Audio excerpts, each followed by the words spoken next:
Hello students, this video is about providing collegial feedback. So when we hear that word collegial, we automatically hear the root of it sounds like college, and that's intentional. So the word collegial is meant to refer to that concept of college and what we imagine college should be like, a place or a space where we are sharing ideas, uh, giving feedback to one another in a way that's going to promote professionalism and academics. And that's what we're going to be talking about today.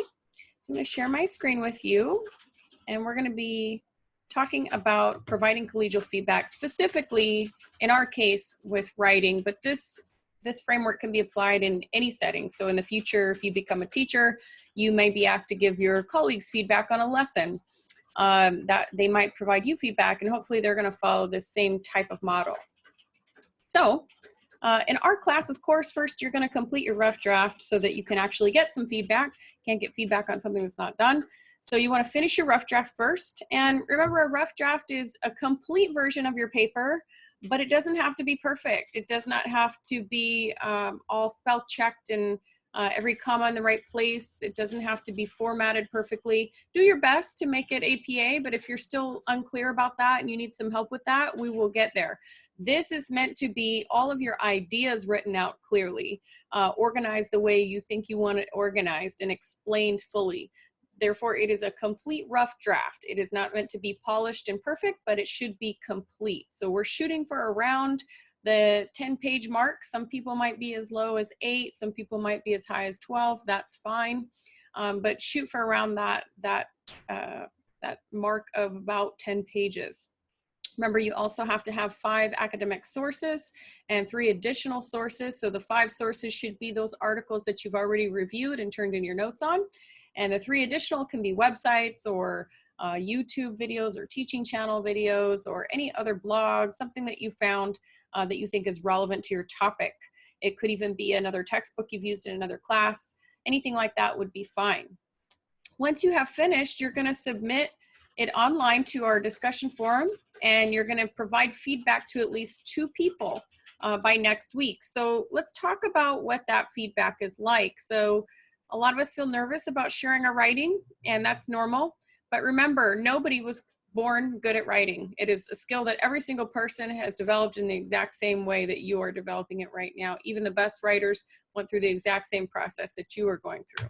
So first thing I'd like you to do is, when you've opened up the PDF version of this, you can click on that link, or there's a copy of this posted on Blackboard.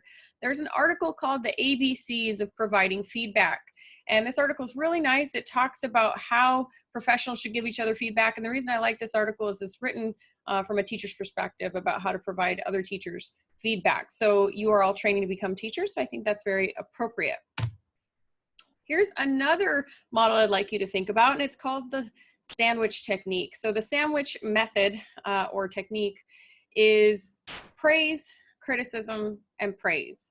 And this is something you should use all the time in the future. You should use it every time you give feedback to someone else on their writing, in our class, of course, but even in the future when you are a teacher and you're giving your colleagues feedback on something, or especially when you're calling home to talk to parents about a child who's having trouble with something.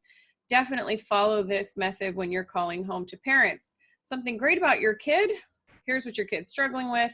And by the way, I also love this other thing about your kid.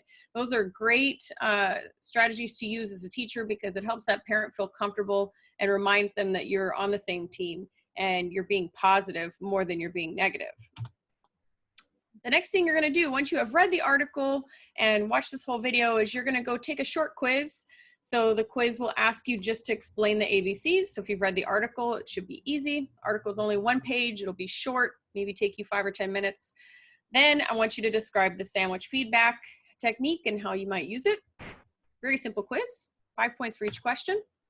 And finally, here's your to-do list for this week. So once you've watched this and you've read, you can take the quiz. Then you can post your rough draft by Friday. So you have until the end of the week to finish that rough draft and post it. And remember, it doesn't have to be perfect, but it does need to be complete. If you're struggling at any point throughout the week with finishing that rough draft, please email me. Don't wait till the last day and tell me you need help. Tell me as you're going along and you need help. Let's do a Zoom meeting, whatever you need. Email me some questions, text me, whatever you need to do. I will help you. I'm here for you. So post your rough draft by Friday. You get 5 points just for posting it. And then you're going to use the ABCs and the sandwich method to provide feedback to at least 2 classmates. So I would really appreciate if when you log into the forum and you start looking through that list, try to find someone who has not had feedback yet. You'll see everybody listed there as they start posting their rough drafts. And if you all go to the top person and top few people, and then the people at the bottom of the list won't get any feedback. So try to provide feedback to someone who has not had it yet. And if you log in and everybody's already had feedback, look for someone who still needs another one. Maybe you only got 1 so far.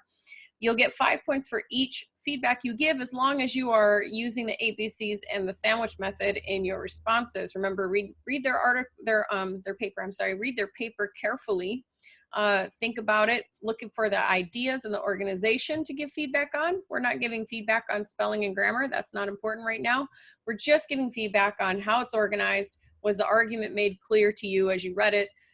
Did you understand all the ideas presented? That's about it. Okay, so should be pretty simple week as long as you get that rough draft done and you're willing to give some good feedback.